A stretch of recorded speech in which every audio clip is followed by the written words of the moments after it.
주께서 하나님 아버지 감사합니다. 하나님 올해의 마지막 목자 모임입니다. 주님께서 올 한해도 우리를 붙들어 주시고 인도하여 주시니 감사드립니다. 하나님 아버지 새롭게 교구 생활을 맡기게 되었고 또한 교구를 파악하고 또한 하나님 아버지 목장을 또한 재정비하는 과정 가운데 있는데 하나님께서 함께 하셔서 하나님 아버지 올 한해 마무리 잘 지게 하시고 내년 힘있게 일어날 수 있도록 역사하여 주시옵소서. 그동안 수고하고 헌신한 우리 목자들의 섬김과 헌신 주님 기억하여 주셔서 하나님께서 귀한 것으로 채워주시고 주의 마음을 또한 부어주셔서 이 목자의 사명 잘 감당하고도 하나님 아버지 정말로 하나님께 영광 올리고도 넘치는 은혜가 있게 하여 주시옵소서. 감사드리오며 예수님의 이름으로 기도합니다. 아멘. 예, 어떻게 잘 지내셨어요? 예, 감사합니다. 오늘 우리 목자 교육 마지막이에요. 올해 마지막이고 예전에 말씀드렸던 것처럼 목자 교육을 좀 더 이렇게 치밀하게 저하고 우리 목자님들하고 인격적인 교류를 좀 나누면서 이렇게 비전도 나누고 싶었던 마음이 있었거든요. 근데 사실 이 시간이 너무 짧아요. 교육만 하기에 시간이 짧고 서로 원래는 이제 식사도 같이 하고 질문도 주고받고 기도 제목도 주고받고 하면 정말 좋은데 그럴 만한 시간이 참 없었다는 게 좀 아쉽긴 합니다.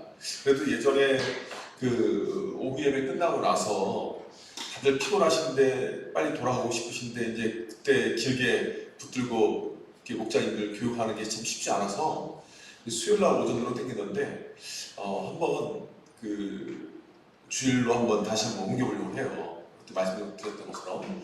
왜냐면 그 맞벌이 하는 분들이 상당히 많이 늘었습니다. 그러다 보니까 물리적으로 그러니까 목장 모임을 하고 있는데 물리적으로 이 자리에 나오는 게 쉽지 않은 분들이 많이 계시거든요. 그러다 보니 어떻게 보면 실험적인 성격인데 한 해 목자 모임을 이제 주일로 다시 한번 주일 오후 예배 이후로 한번 돌리고 나서 한 해 운영해 보고 수요일이 더 나은 것 같다 싶으면 다시 이제 수요일로 옮기고 그냥 오후 예배 이후에 하는 것도 이게 더 효과가 있다 판단하면 주일 오후 예배 이후로 하려고 합니다. 근데 이제 계속해서 고민 중에 하나는 뭐냐면 목자님들과 저와의 인격적인 교류 혹은 뭐 궁금한 내용이든 기도 제목이 되었던 목회 철학이 되었던 이런 부분을 어떻게 하면 충분히 좀 나눌 수 있을까, 그런 시간을 언제 마련하면 좋을까, 이 고민은 있어요.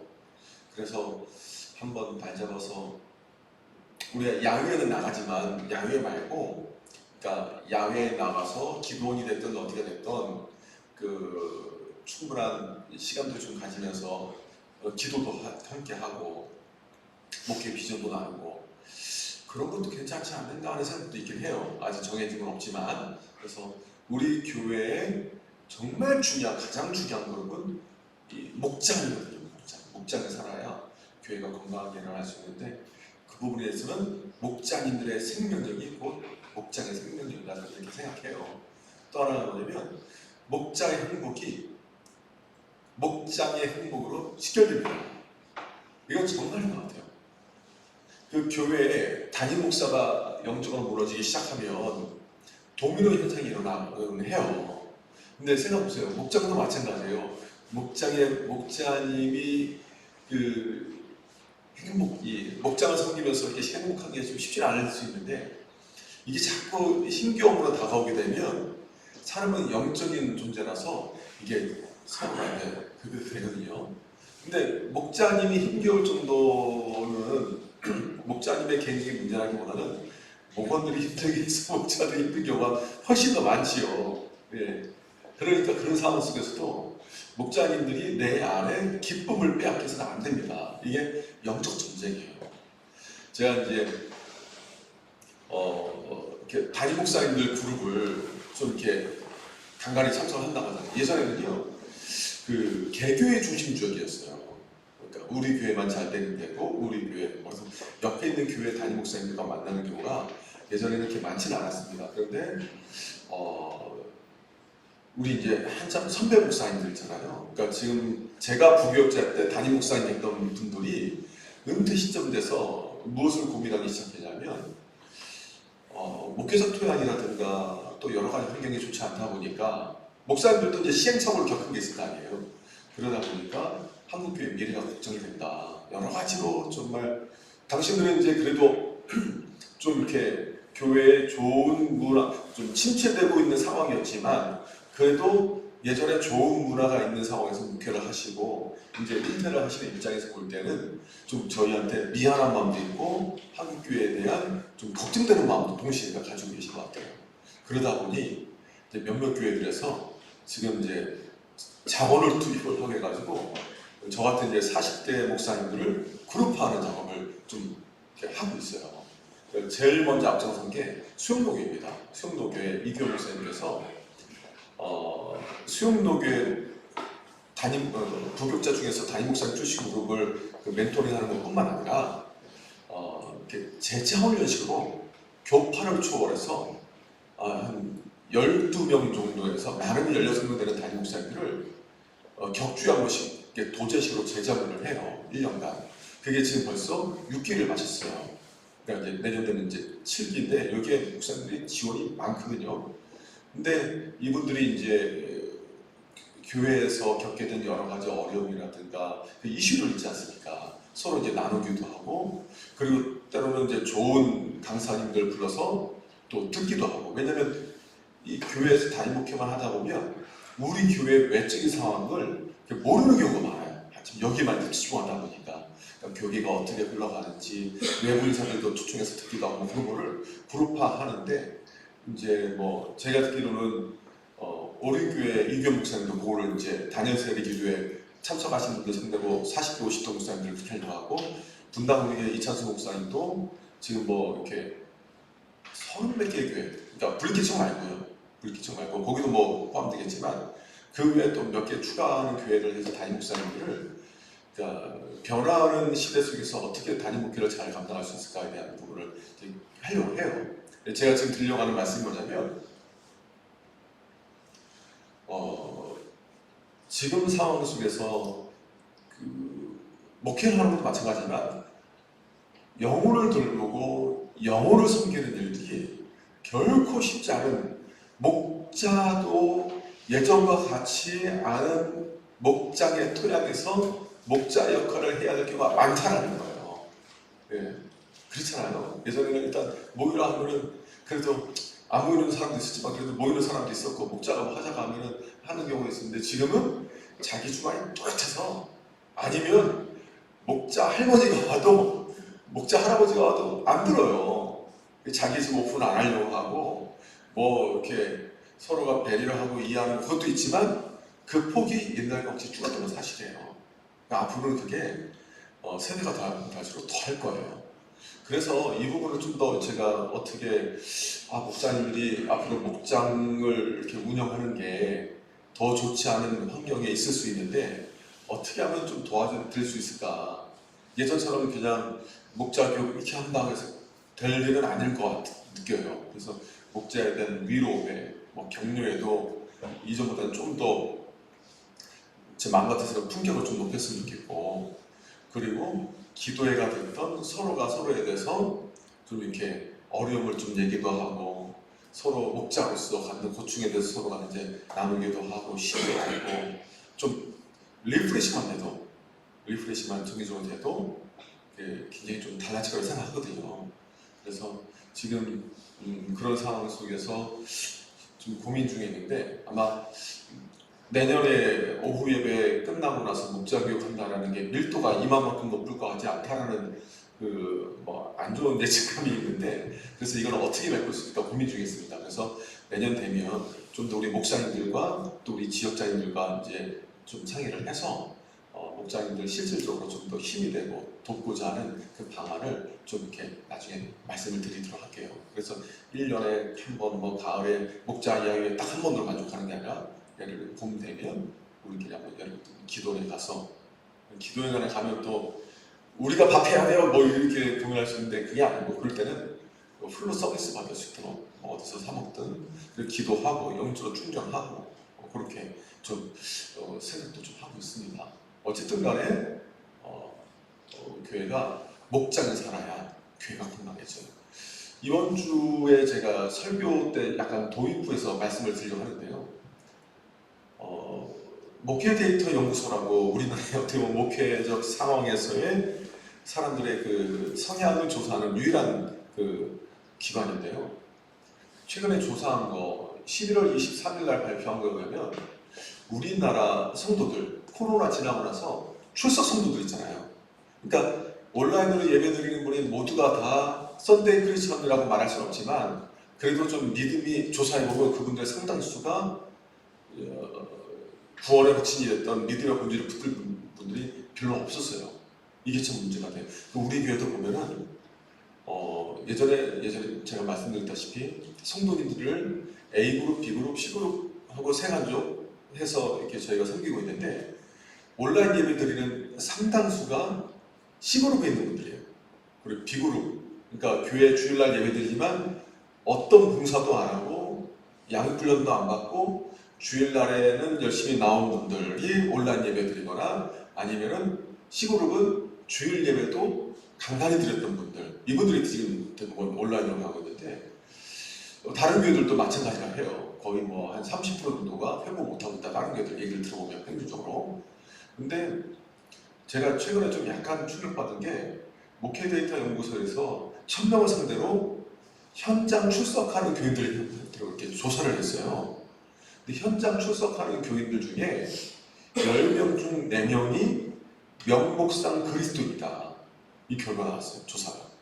명목상 그리스도인이 어떤 사람을 말하냐면 그러니까 뭐 이렇게 교회는 나오지만 나 그리스도인이다 라고 말하지 않는 사람.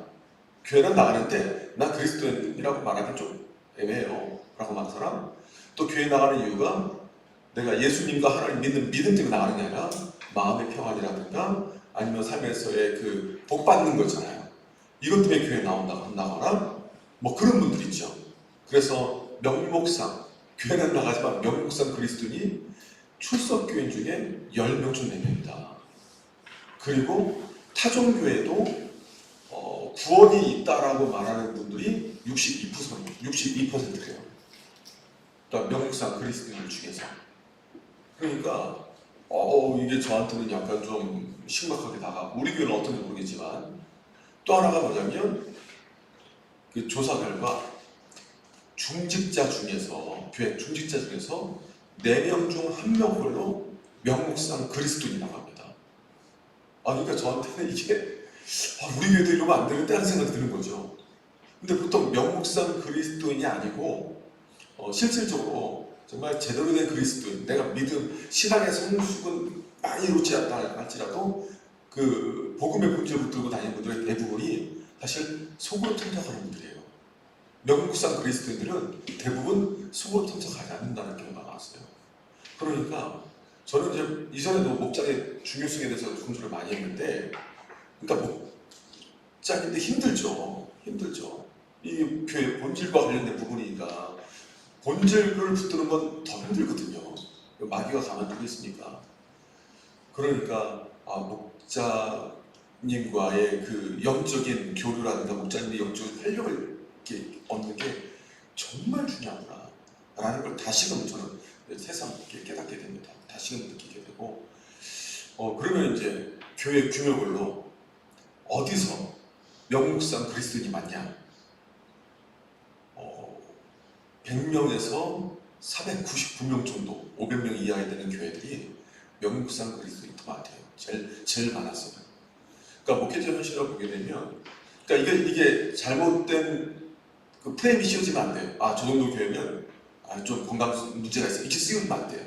근데 그 목사님들 예를 들어보면 한 명 한 명이 너무 귀하다 보니까 신앙의 요구를 제대로 할 수가 없는 거예요.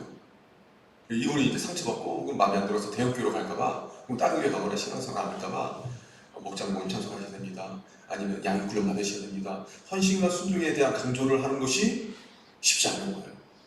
그러니까 아예 적으면 내가 안 하면 아무도 못한다는 책임감 있으면 하면서 믿음이 있어지는데 그 500명 정도 되는 교회 규모들이 성도들이 상처받을까봐 그리고 직분도 이제 안 주면 누구는 경사하고 규모가 그런데 누구는 집사람 이게 더 상처받으니까 그런 경우가 꽤 있다 하더라고요. 그래서 저희 목사님들 만나보면 그런 고민을 정말 많이 하고 있어요.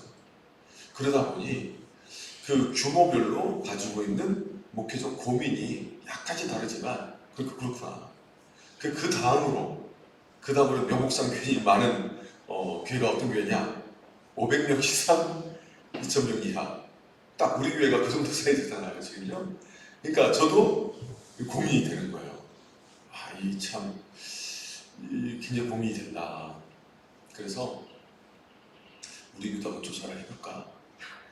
하다가 내가 상처받은 것 같아가지고 그러진 않겠지만, 그래서 본질을 더 강조하고 그 본질의 중심에 있는 게 또 목장이니까 이 부분에 대해서 좀 더 힘을 줘야겠다 생각을 많이 합니다. 사실 제자 훈련하는 것도요, 믿음의 변화와 성숙을 위해서도 하는 게 일차적이지만, 교회 론적으로 봤을 때는 목자를 세우는 게 가장 주요한 제 숙제거든요. 그냥 교회에서 열심히 했다고 목자하십시오 이게 아니고, 정말로 이렇게 빚어가면서 그 안에서 1년 하다 보면 제자 훈련 받는 분도 저희 약점이 뭔지 알고, 저도 서로의 약점이 뭔지 알지만, 그래도 그 가운데서 걸을 수 있는 경우는 걸게 되고, 또 보충하실 분은 보충하게 돼서 정말로 이렇게 목자로서 바른 이렇게 목장을 이끌어갈 수 있도록 세워주는 것이 제자 훈련의 제 안에는 굉장히 중요한 목적이거든요. 그래서 이제 지금 계속 해나가려고 하는데, 목장 안에서도 계속해서 그걸 염두에 두시고 훈련받을 만한 분들을 준비시켜서 하게끔 하셨으면 좋겠어요. 오늘 끝나고 나서, 예배 끝나고 나서 그 식사는 또 같이 합니다. 이제 한 학기 마지막에 유종의 의미를 거두는 차원에서 최선당이죠, 목사님? 다 공지가 됐나요? 네. 예, 최선당. 마음 같았으면 호텔로 모시고 싶은 마음이 그냥 확 있는데 예, 근데 마음은 그렇게 최선당해서 호텔 음식 드신다 생각하시고 드시면 뭐 좋지 않을까. 마음은 그러니까 다음에는 더 좋은데 좀 생각을 해서 잘 섬기도록 하겠습니다. 혹시 뭐 궁금한 거 있으세요? 예. 그리고 필리핀 바기오 같은 경우는 선교사님과 대화를 나누는데요.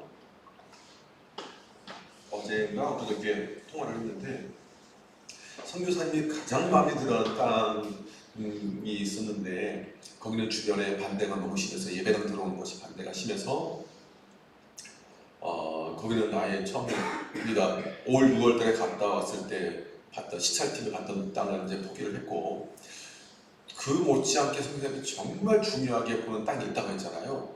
근데 거기가 우리나라랑 좀 다른 게, 땅의 실소유자하고 그 법적인 명예 소유자가 다른 경우가 종종 있대요. 근데 지금 거기 땅이 그래요. 근데 지금 얘기를 들어보니 우리 선교사님은 그 지역에 예배당이 들어서길 정말 바라는데, 왜냐면 복음 전하기 너무 좋은 위치에 있거든요.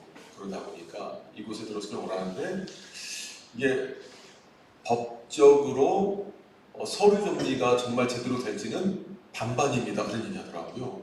저는 이제 우리나라의 상황에서 저는 좀 이해가 좀 안 되긴 해요. 그 나라 문화라든가 그 나라 시스템이. 그런데 이제 현지 상황이 그렇다 하니 기도하는 수밖에 없고, 또 이제 선교사님도 원래 지금 선교센터를 파기로 해서 계약금까지 딱 받았는데, 선교센터를 사기로 했던 분이 자금이 조달이 안 돼서 포기하겠다고 얘기를 했대요. 그래서 참 이 기도 없이는 되는 게 하나도 없구나. 기도 없이 되는 건 하나도 없구나. 그래서 이거는 예배당을 짓지 말라는 얘기가 아니고, 그렇게 받아들이는 건 아무도 없잖아요, 그렇죠? 그러니까 더 기도하라 라는 뜻으로 알고 더 기도해야 되는구나 라고 생각합니다. 그래서 목장 안에서도 선교지의 예배당이 잘 건축될 수 있도록 기도로 많이 이렇게 쌓아갈 수 있으면 좋을 것 같아요. 저는 이게 오히려 잘했다고 생각해요. 왜냐면 너무 술술 잘 풀리잖아요. 그래서 우리가 믿음으로 기도하는데 느슨해져가지고 기도가 쌓여야 될 곳에 충분히 기도가 쌓이지 않고 성도들의 믿음의 기도가 하늘에 충분히 올려지지 않은 상태에서 예배가 올려지면 오히려 이게 더 문제가 영적으로 위기라고 생각해요. 저는 그 부분을 확신합니다. 오히려 기도가 더욱더 쌓여져야 된다 생각합니다. 제가 이전에 섬겼던 교회들도 보면은 막 기도로 한층 한층 다 쌓였거든요. 그러니까 선교지의 영적 전투가 얼마나 치열하겠습니까? 그래서 많이 기도해 주셨으면 좋겠고, 또 하나가 이제 선교팀, 단교 선교팀 열심히 준비하고 있습니다. 우리 교회 걸그룹 있다고 했잖아요. 예, 걸그룹 있어요. 부채춤 걸그룹이 있는데 그 위에서도 많이 기도해 주시고, 그리고 이렇게 그 선교지에서 새생명 축제, 전도 축제를 잘 하고 오면 내적으로 거기에 동력을 얻게 되고, 나중에 예배당 건축이 되면 우리 함께 가서 중복 예배도 드리고, 그래서 그곳에 또 우리 함께 기도를 심었으면 좋겠습니다. 아멘이시죠? 네. 자, 말씀 볼게요. 말씀은 로마서 5장 9절에서 11절까지의 말씀입니다. 로마서 5장 9절에서 11절까지의 말씀. 우리 함께 이 말씀 듣도록 하겠습니다.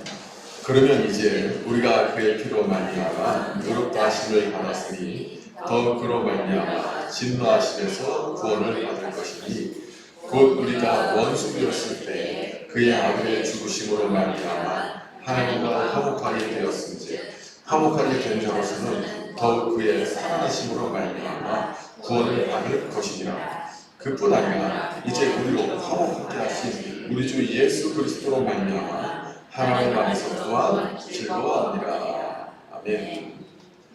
우리가 외로움 느낄 때가 언제인지, 혹시 외로움을 느끼고 계신 분이 계시다면 언제부터 그냥 얘기했으면 좋겠어요. 목장 안에서도. 그리고 이제 즐거움 느낄 때도 좀 있겠지만, 나눴으면 좋겠고요. 사람과의 관계 단절 참 크죠, 그죠? 정말 이 부분은 정말 문제가 됩니다. 그래서 제가 그때 서론에서 말씀드렸던 것처럼 WHO에서 세계보건기구에서 극심한 외로움에 시달리고 있다는 사람이 세계에서 10억 명 이상이다. 그죠? 10억 명 이상이다. 그 중에 가장 많은 외로움을 느끼는 연령층이 어디인가? 그죠? 객관적으로 20대인데 사실 보면요, 주관적으로 보면 내가 속한 연령대인 것 같아요. 제가 볼 때는. 그죠? 객관적으로 20대가 제일 많아요. 맞아요. 근데 지금 외로움을 겪고 있는 분은 내가 제일 외로운 거고, 내 또래 있는 사람 제일 외롭게 보이는 것 같아요. 제가 보기에는. 그러니까 서로가 서로를 격려했으면 좋겠어요. 목장 안에서. 그래서 지금까지 잘 살아왔고 지금도 잘 살고 있다. 격려했으면 좋겠어요. 우리가 목장 그룹이 그래서 중요한 거예요. 목장 그룹이. 목사님들은 우울증 걸린 사람이 많을까요? 적을까요? 예? 많다고 들었어요. 예. 많아요. 말을 못해서 그렇지. 그리고 왜냐면 목사님들은, 그러니까 지금 말하는 목사님은 담임 목사님들 말하는 거예요. 담임 목사님들은 그 은혜도 자가동력이 돼야 돼요. 예전에는 누구에게 은혜 받으면 됐었어요. 설교 듣고. 근데 지금은 자가동력을 해나가야 되는데, 성경 말씀을 예전에는 내가 말씀을 읽었다면 이게 몇 년 지나다 보면 설교를 위한 말씀으로 읽기가 쉬워져요. 그러니까 기술직으로. 그러니까 이게 자기가 나도 모르는 사이에 기쁨을 잃어버릴 수 있거든요. 목자도 마찬가지예요. 은혜가 돼서 은혜를 나누는 이게 쉬울 수 있는데, 이게 기술직이 돼버리면 내 안에 기쁨을 잃어버리기 쉬워요. 근데 정말 중요한 게 뭐냐면, 그럴 때에 그룹이 필요해요. 그룹이. 목장 안에서도 내가 정말 마음을 나눌 수 있는 목원이 있느냐, 목자님들 사이에서도 내가 마음을 터놓고 고민을 얘기할 수 있는 목자들이 있냐, 목사님도 내가 서로 이제 말씀을 설교를 위한 말씀이 아니라 은혜를 받기 위한 말씀을 주고받으면서 자신의 속의 것을 나눌 수 있는 목사님들이 있느냐, 이 그룹이 중요한 거예요. 예. 저도 이제 제 주변에 그래서 목사님들을 이렇게 섬기는 지가 저도 개인적으로 좀 몇 년 됐어요. 뭐 이거는 다른 그 교회 뭐 그런 거 지원 안 받고, 그래서 이분들 얘기를 들어보면은 이 그룹이 1년에 한 번 있는데 사모님들까지 해서 한 번 이렇게 잠깐 모이는데 막 힐링이 된다고. 그러면서 이제 내년을 기대하는 눈빛이 저한테 너무 부담이 돼요. 내가 언제까지 이걸 할 수 있을까? 이게 개인 사회를 또 사는 건데 부담이 되는데 자꾸 그러니까 좀 근데 이게 그 목사님이 힐링이 되고 리트릿이 되면 교회가 또 유익이 되잖아요. 제가 지금 하고 싶은 말은 뭐냐면, 그래서 교회 안에서도 외로움, 예수 믿음에도 불구하고 외로움을 느끼는 사람이 있어서 안 한다. 목장목이 그래서 중요하고, 그리고 목자들 간의 이 교제도 너무 필요하다 생각을 합니다. 그래서 그 부분에 대해서 제가 한번 우리 목사님들하고도 심도 있게 논의를 하고, 많이 좀 이렇게 제도화하는 건 항상 어려움이 있어요. 제도화하는 건 항상 형식적이기 쉬우니까 뭐 그런 걸 좀 생각하고 있는데, 제도화하지 않고 자연스럽게 나가는, 우리 친한 사람들 있으면 자연스럽게 만나서 만나는 게 편한데 제도화되면 의무가 되고 책임이 되는 경우가 있잖아요. 그래서 좀 고민 중에 있습니다. 어떻게 하면 좋을까? 이게 아직 이렇게 하는 교회가 없어가지고 어떻게 샘플링을 볼 수 있는 상황은 아닌데 하여튼 고민을 계속해서 하고 있어요. 그래서 우리 목자님들끼리 이렇게 좋은 멤버십이 됐으면 좋겠다 하는 생각을 가지고 있습니다. 그러면 사람과의 관계 단절로 겪는 어려움이 굉장히 큰데요. 이보다 더 큰 어려움은 뭡니까? 하나님과 관계 단절이잖아요. 그죠? 하나님과의 관계 단절. 하나님과의 관계 단절은 이거는 단순히 이게 우울증 차원이 아니에요. 그죠? 영원한 형벌이냐. 그러니까 내 영혼의 만족과 내 영혼의 채움이 없이는 살아갈 수 없어요. 아니, 사람이 내면적으로 외로움을 느껴도 몸에 이상 신호가 오는데, 그러니까 외로움을 느끼면 하루에 담배 몇 개 피우는 거랑 같다고 했냐면 15개 피.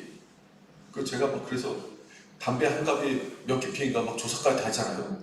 막 보니까 담배도 막 보니까 막 굵기가 차이가 다 있다더라고요. 저는 담배 크기가 굵은 거는 한 갑에 몇 개 없을 줄 알았는데 크던 작던 다 20개 BP 있대요. 20개씩.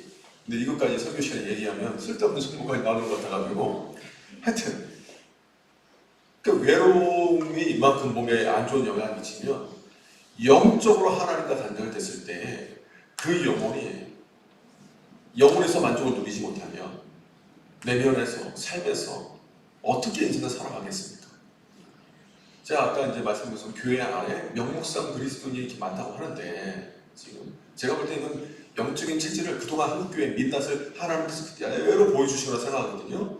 그래서 우리가 사람들 많이 늘었다고 자만하지 말고, 한국교회가 이론이 이만큼 많았다고, 헌금 이렇게 많이 거쳤다고 자랑하고 뭐 자부할 때가 아니라 지금 다시 이제 꺾여서 내려가고 있잖아요. 그게 아니라 정말 알짜리가 얼마나 다르냐. 분명히 하나님의 교회는 이 땅에서는 알곡과 가지가 있어요. 예수님께서 분명히 말씀하셨으니까. 근데 정말 알곡을 위해서, 또한 알곡을 위한 목회를 얼마나 하고 있는가, 우리가 얼마나 거기에 대해서 관심을 두고 있는가, 요거를 이제 보라는 기회로 삼고 있는데요. 하나님과의 관계도 마찬가지입니다. 진짜는 하나님과 관계 친밀함이 있는 거죠. 예. 나는 하나님과 얼마나 친밀한가를 스스로 한번 적어보고 싶으면 좋겠고요. 하나님과 그럼 단절된 세상의 모습이 어떤가? 어떤 거죠? 첫 번째가 하나님의 진노 아래 내가 있다. 죄를 자꾸 쌓고 있는 거죠. 그러니까 제가 이렇게 말씀드린 건 뭐냐면, 내가 진짜 백이 신앙인이다 할지라도 하나님께서 내 삶에 별로 관여를 안 하신 것 같다. 혹은 내가 자꾸 죄를 쌓고 있으면 하나님과 멀어지는 것 같다라고 느낀다면 빨리 돌이키시라는 얘기예요. 그 얘기까지 못했지만 설교 시간에 주일날에 목장 안에서 한번 얘기를 해주셔야 돼요. 두 번째, 어떤 특징이 있죠?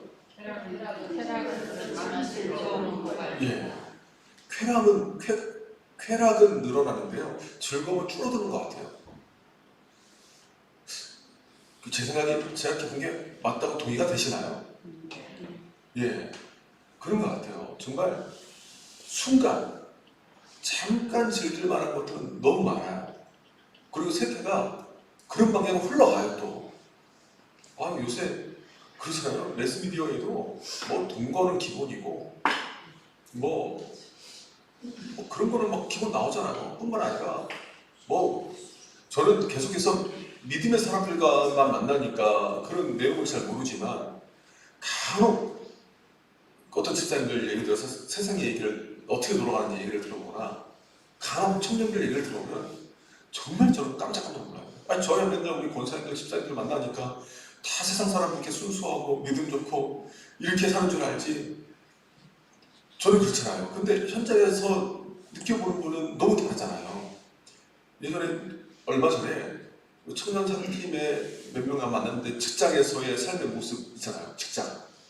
얘기 들어보니까 저는 정말 깜짝 놀랐어요. 자세히 말씀 못 드리는데 그러니까 쾌락은 사람들 늘어나요. 또 나름대로 또 잘 살고 싶어 해요. 그런데 결국은 그쪽 자꾸 끌려가는 거예요. 순간적인 즐거움. 근데 그게 뭐 음란이나 폭력으로 나가는 경우도 있지만 그게 아니고 여가생활로 나가는 것도 있는데 그 여가생활이 내 인생의 즐거움을 길게 보장을 못하더라고요. 이 여가생활도. 그러니까 영적인 부분에는 점점 더 관심이 없어지는 세대가 됐어요.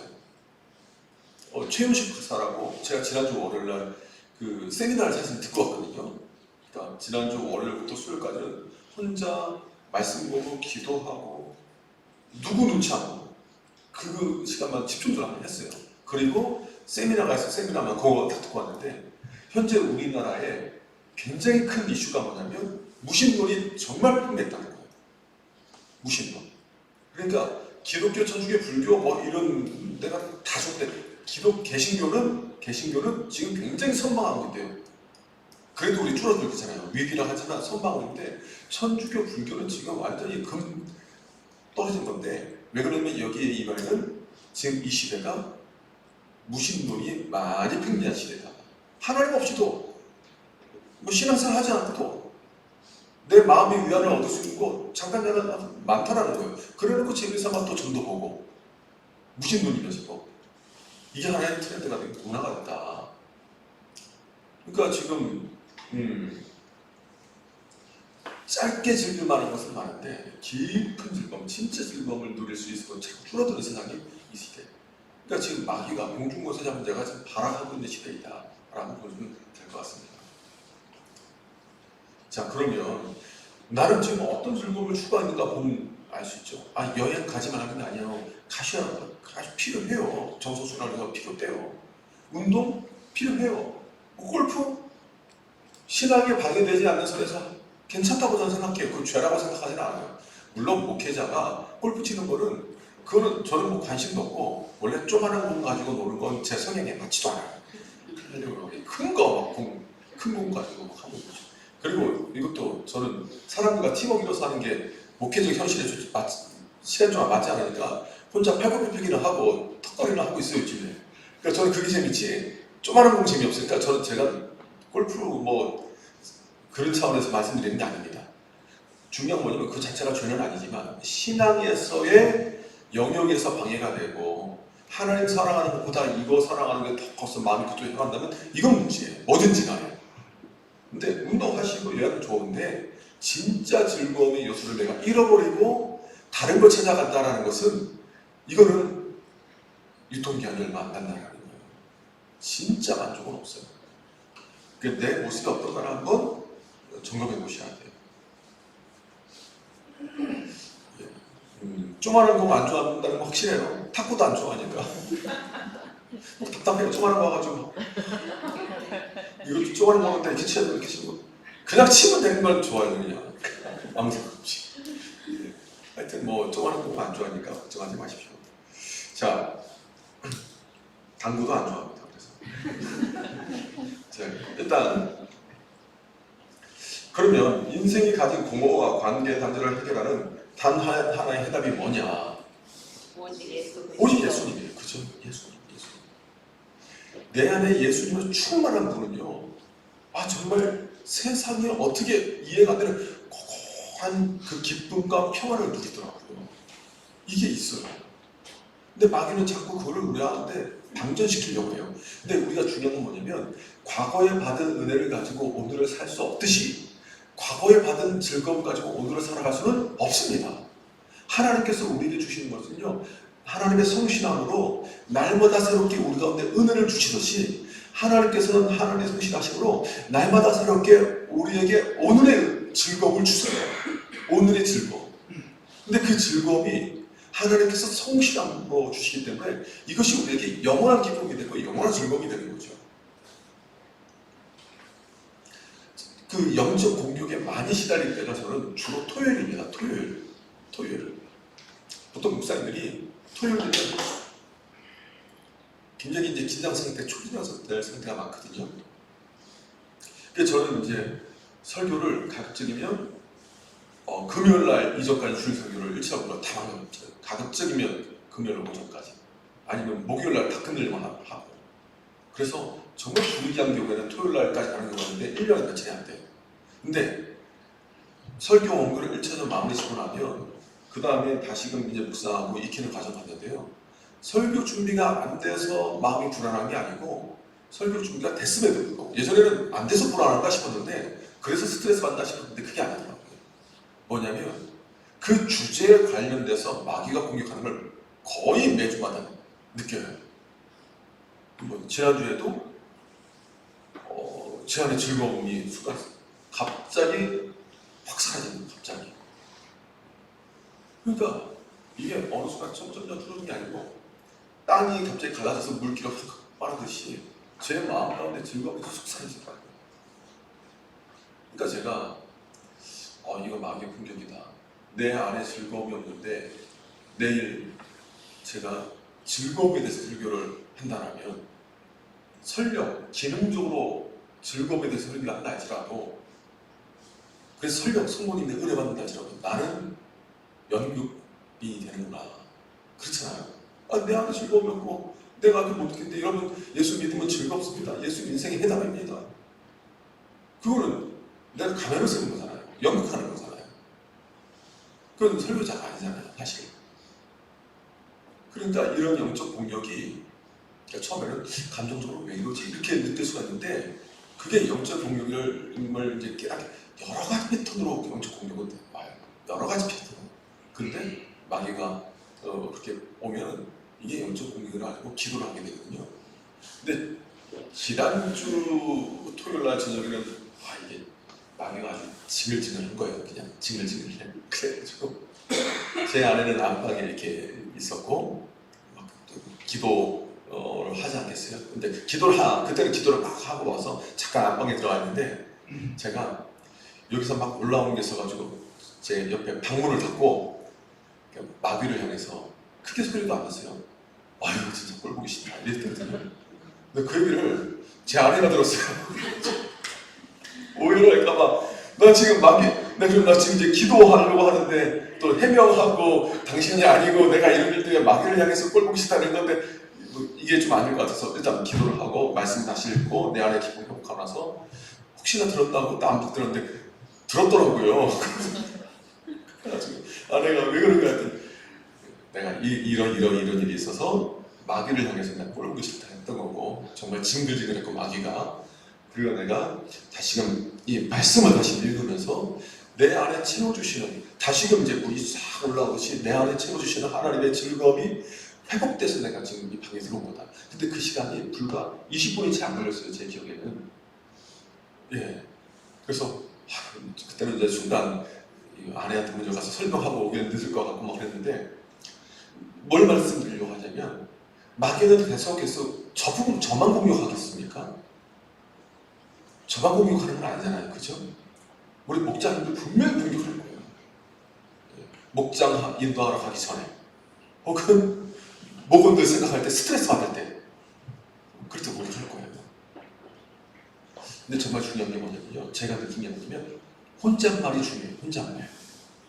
사회생활 할 때도 혼잣말 중요하거든요. 왜냐면 평소에 나 혼자 저도 몰랐는데 어느 날 저희 외숙모가 저한테 너는 왜 이렇게 중얼중얼 거리니 혼자서, 이거 좀 몰랐어요. 보니까 저 혼자 중얼중얼 거릴 때가 있더라고요. 근데 그 중얼중얼 평소에 했던 게 나중에 무장 해제되면 그게 툭 튀어나오는 걸 봤어요, 제가. 그러니까 아내와의 관계 속에서도. 그러니까 평소에 내가 무엇을 중얼중얼 하느냐가 중요하느냐라는 걸 깨닫게 됐는데, 목원들과의 관계도 마찬가지예요. 저 집사님 그렇게 말하더라. 정말 내가 내가 이제 시키니까 하지. 올해 11월 대바라 내가 정말 교구 목사님 말 안 듣는다. 내가 진짜 뭐라고 해도 안 된다. 내가 이 끝이다. 너무 아는 거 아니야? 막 이렇게 말하고는 나중에 은혜가 됐을 때는 그래도 뭐 참고 하지요. 뭐 감사하지. 이러다가 나중에 스트레스 확 받는데 교구 목사님 전화해서 권사님 내년에는 목사님 내가 지금까지 많이 참았습니다. 이렇게 나올 수 있어요. 왜냐면 제가 교구 목회를 8년 했어요. 그래서 제가 알지 않았어요. 그러니까 평소에 혼잣말이 뭐냐면 하나님께서 들으시는 말인데 그 안에 내가 하는 혼잣말을 이게 즐거움을 앗아가는 말을 하지 마십시오. 왜냐하면 마귀는 그걸 틈타서 마귀도 듣거든요. 거기에 즐거움을 빼앗을 만한 것들을 자꾸 넣어요. 그러니까 그 순간에 오히려 하나님께서 나에게 주시는 즐거움만 있지 않습니까? 하나님께서 이루시는 일들 관점이거든요. 인생은 해석이지 않습니까? 인생 관점이에요. 인생 해석이에요. 여호수아와 갈렙이 똑같은 상황 보고서 이렇게 해석하고 나머지 사람들은 저렇게 해석하다가 그 해석된 대로 간 거 아닙니까? 그러니까 그 가운데 우리가 혼잣말 하더라도 즐거움을 누릴 수 있을 만한 말들을 하시는 거예요. 하나님께서 나에게 저 영혼을 맡기신 것은 우리 지난번에 최영남 선생님 하신 말씀처럼 맡길 만한 상황이니까 맡겠다. 그 전에 그랬다잖아요. 찬양 인도하다가도 저기에 누구 계시면 저거는 왜 딴 교회 안 가냐고 막. 근데 나중에 생각이 바뀌니까 맡길만 하니까 내가 처음에 한 달란트짜리 생각했다가 나중에 세 달란트 난 맡길만 하니까 이게 이제 제가 생각하는 혼잣말이 바뀐 거거든요. 해석이 바뀐 거고 우리 삶도 마찬가지라 생각하시면 될 것 같아요. 지금 뭐 저도 이제 그렇게 생각했는데 어제 어떤 목사님이 그런 얘기 하시더라고요. 이건 얘기 안 해요. 다른 게 목사님 자꾸 얘기하면 은혜가 안 돼서 하여튼 하여튼 그래요. 그래서 예수님 내 안에 예수님 계시니까 사도 바울도 아마 혼잣말 은혜되는 말 정말 많이 했을 것 같아요. 그래서 예수님 그래서 하나님께서 우리에게 예수님 통해서 채워주신 즐거움이 있지 않습니까? 하나님으로 인해서 우리가 하나님과 화목함을 누리고 그 안에서 이제 즐거움을 누릴 수 있다는데 채워주신 즐거움이 뭐냐? 즐거움이 뭐냐? 첫 번째 뭐죠? 구원의 즐거움. 구원의 즐거움. 이 구원의 즐거움은요. 이거 뭐라고 바꿀 수 있겠어요? 제가 오늘 새벽에 아까 이거 오해하지 마세요.